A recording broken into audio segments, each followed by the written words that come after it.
So guys, dami sa ating nakikita ko nagtatag dun sa groups ng Ford and Fiesta groups. So, eto bigyan ko kayo ng example. Etong unit na to, nabili nila siguro 7 months ago. Still on the road. Walang problem. Never nagkaroon ng issue sa transmission. Dinala lang nila rito kasi nalobat. Nagpalit sila ng battery. Yun lang, pina-check lang. Tapos, wala naman nangyari kasi chances lang kasi yun kapag nalobat tapos dilagyan ng bagong battery, chances yun. Sa kanila wala naman check engine and all smooth ang driving, so walang issue. So, yung iba na nagtatag sa amin na, yun nga, bumili sa labas, kakabili lang nila, gusto na nila ipa-repair dito, hindi naman sa amin galing. Nasira na agad yung transmission, naka-transmission hat, kung anik-anik yung mga transmission nila. Nagtitiri ka na kasi yun nga, nabili kasi nila yun syempre nang may something na. Unlike dito, nakikita nyo naman palit na chef part, palit ang transmission, kung ano-ano, radiator, bago rin radiator na ito nung bago i-release. So eto, wala naging issue, sobrang minor na lang ng issue. Actually pina-PMS lang to, hindi naman kailangan yan, pinapalitan lang ng tangke ni Sir Request. So bumili lang sila ng bagong takip. So, dito lang nila dinadala sa shop na rin. Yan, Kasi malabo na. Hindi na malabo na kasi yung takip nila. So, yun lang, mga minor, very basic. So, in terms doon sa transmission and engine, wala silang masabi dito kasi binyayan na nila to ng lokbal. Quezon Province. Quezon Province. So, PMS na lang tayo.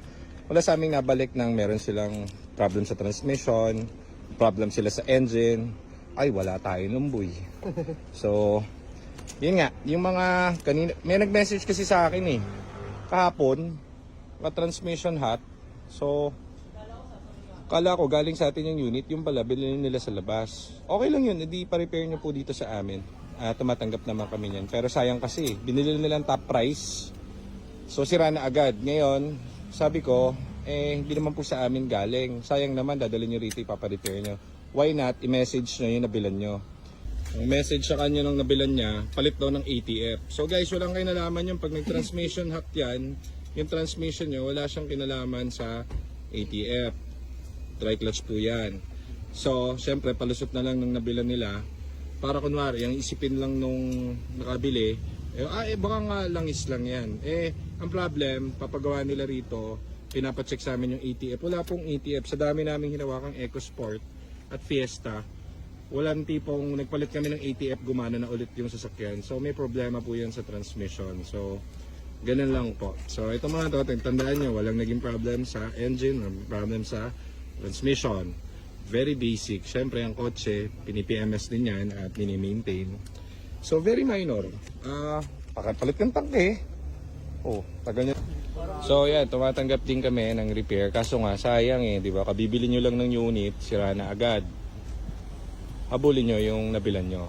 Tapos, pag naka-awas kayo doon sa kanya ng money, ibayad nyo sa amin pagpaparepair nyo. So, yun yung maganda ron. Kasi syempre, yung ina-out natin na unit, everything, it's all good. Okay yung transmission, okay yung engine. So, di ba Jad? Daming tumawag na karaan Sira daw yung mga transmission, di naman sa atin binili. So, pwede nyo ipa-repair dito. Bibili kayo sa labas tapos sira pa bibili nyo. Di yari, dali. Oo, dali. So, Kanina, punta dito. Nabili niya, mura.